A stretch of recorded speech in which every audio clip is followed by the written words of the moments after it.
Son las 8:04. Antes de ir a la pausa, quiero saber cuáles son las efemérides de la fecha y también vamos a ver la tapa digital del diario Ñandutimbo de Jara.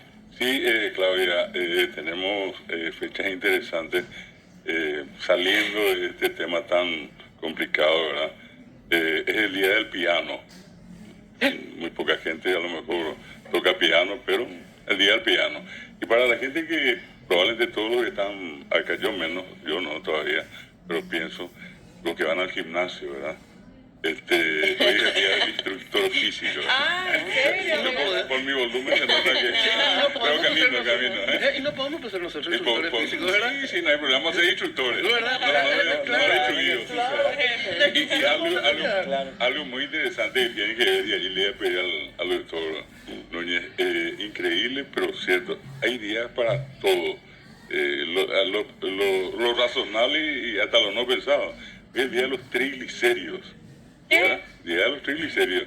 Y le sumo, dicen que hoy desde las 20:30 hasta las 21:30 en el mundo es la hora del planeta. Ah, sí, Una campaña de sensibilidad global por el tema de apagar todo lo que sea luces, en fin, equipos que funcionan a la electricidad.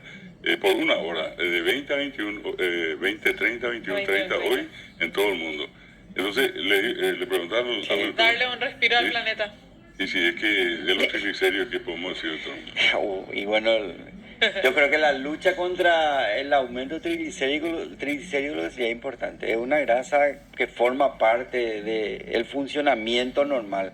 Pero como sabemos, todo en exceso, por supuesto, tiene su mal para nuestro cuerpo.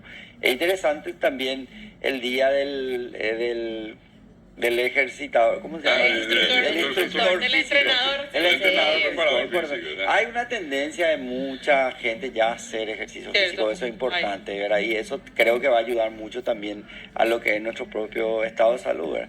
Pero en realidad festejar, yo creo que la lucha contra el aumento del triglicérido Sí. sería importante. Pero- Ya hay un motivo para celebrar otra vez. Concienciación, ¿no?